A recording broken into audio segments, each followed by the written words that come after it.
student, welcome back in second lesson part 2 matter in our surroundings.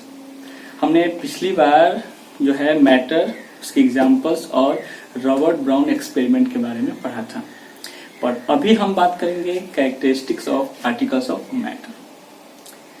Then what is the characteristics of particles of matter and what are the characteristics of particles of matter, इसके बारे में हम बात करेंगे। तो सबसे पहले what is characteristics, इसके बारे में थोड़ा सा हम बात कर लें।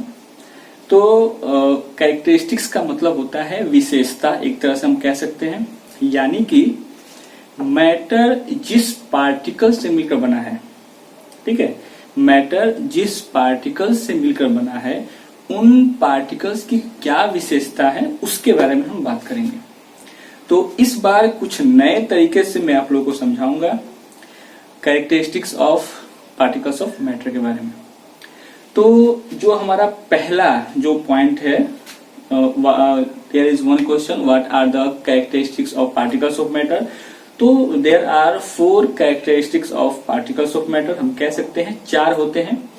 तो जो हमारा पहला पॉइंट है वो है the particles of matter have spaces between them, यानी कि जो मैटर के जो पार्टिकल्स होते हैं उनके बीच में जगह होता है, खाली जगह होता है, एम्प्टी स्पेस होता है।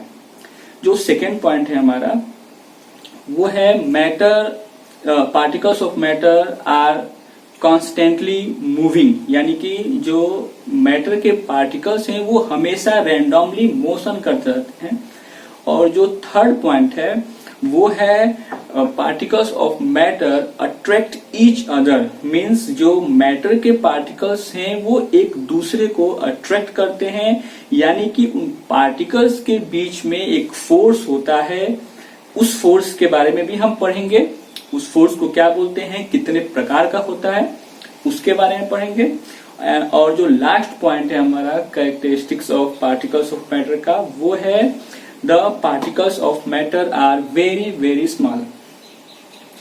These are the 4 characteristics of particles of matter जो मैंने आपको बताया। अब हम क्या करेंगे कि कुछ एक्सपेरिमेंट करेंगे जिससे हमें इन कैरेक्टरिस्टिक्स के बारे में जानकारी होगी। Means now we perform some simple experiment to show all the characteristics of particles of matter. तो बारी बारी से हम एक एक करके एक्सपेरिमेंट करेंगे और मैं उसको अच्छे से बताऊंगा ताकि आप लोगों को समझ में आए। तो जो हमारा पहला एक्सपेरिमेंट है वो है the particles of matter have space between them, यानी कि ऐसा कौन सा एक्सपेरिमेंट है, ऐसा हम क्या करें जिससे हमें ये जानकारी हो कि सच में जो पार्टिकल्स ऑफ मैटर है उनके बीच में जगह होता है, स्पेस होता है। Now your first experiment, space between particles of matter. Now the space between the particles of matter can be shown by the following experiment using water, sugar, beaker and glass rod. We take about 100 ml of water. First हम लोग procedure करेंगे। क्या है procedure?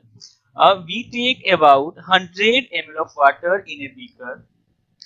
Mark the level of water in the beaker with a marking pen as shown in figure A.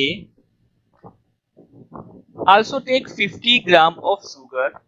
Now add 50 gram of sugar in water in the beaker. Dissolve the sugar by glass rod which shown in figure B. जो आप लोग के screen पे दिख रहा है उस figure के हिसाब से मैं बता रहा हूँ। When all the sugar has dissolved, we get a sugar solution. Clear? Now this is the procedure. अब इसमें क्या ऑब्जर्वेशन मिला हम लोगों को ये हम देखेंगे। Let us look at the level of sugar solution in the beaker. We will find that the level of sugar solution in the beaker is at the same mark where water level was initially in the beaker. Figure 10A में जो mark हमने किया था, ठीक है, और जब हमने उसमें शुगर डिसॉल्व किया 50 ग्राम, तो 50 ग्राम शुगर डिसॉल्व होने के बाद भी उसका जो मार्क है वह उतना ही है, बढ़ा नहीं। This means that even after dissolving 50 gram of sugar in 100 ml of water, the volume has not increased.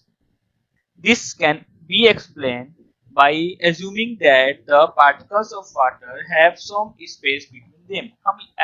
हम जो है इस एक्सपेरिमेंट से इस कंक्लूजन पे आ सकते हैं कि the sugar means the particles of water have some spaces between them.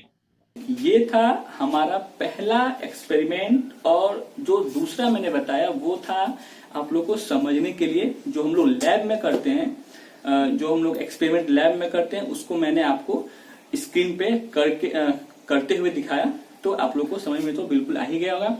जो हम लोग का दूसरा है एक्सपेरिमेंट जो हम लोग अभी करेंगे वो है, क्या एक्सपेरिमेंट है वो, तो the particles of matter are constantly moving, यानी कि ऐसा कौन सा एक्सपेरिमेंट है जो ये शो करता है कि जो मैटर के पार्टिकल्स है वो हमेशा मोशन करते रहते हैं।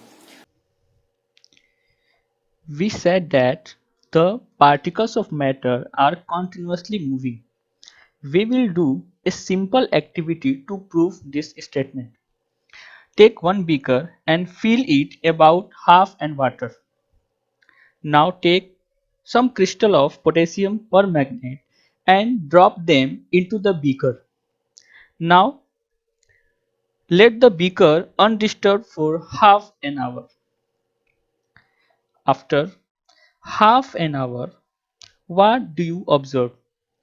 The color of water has changed, means it has taken the color of potassium permanganate. A color of potassium permanganate has spread in all the water, and crystal of potassium permanganate has disappeared.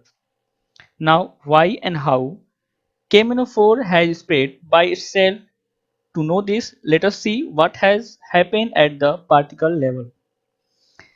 When the potassium permanganate is added to water, particles hit the crystal of KMNO4 and keep heating. That makes the potassium permanganate crystal to break up and further break up in smaller particles and start occupying the empty spaces between the particles of water. This process of mixing of two different types of matter on their own is called diffusion. Slowly the potassium permanganate crystal is completely disappeared and water takes the color of potassium permanganate due to their presence in the whole water. This activity proved that particles of matter are always moving. Student ये था second experiment. अब जो हम लोग का third characteristics है particles of matter का, वो है the particles of matter are attract each other, मतलब जो मैटर के पार्टिकल्स होते हैं उनके बीच में जो है फोर्स ऑफ अट्रैक्शन होता है, यानी कि ऐसा कोई फोर्स है जिसकी वजह से वो एक दूसरे को पकड़ के रखते हैं, यानी कि हम कह सकते हैं कि सॉलिड में ये फोर्स ज्यादा होता है, लिक्विड में कम होता है उससे, और गैस में ये बिल्कुल ही कम होता है। तो ऐसा कौन सा फोर्स है, क्या कारण है, इसके बारे में हम अभी डिस्कस करेंगे। Do you wonder what makes the particles of matter to stay together to form molecules and form the things which we see in the world? For example, why all the particles of a building stay together in the form of a building and does not go away? The particles of matter stay together because they have an attractive force between them, and it is the third characteristics of particles of matter. This attractive force is always active and it keeps the particles together. Okay student, और जो next जो हम लोग का characteristics of particles of matter है वो हम next video में बात करेंगे। थैंक्स।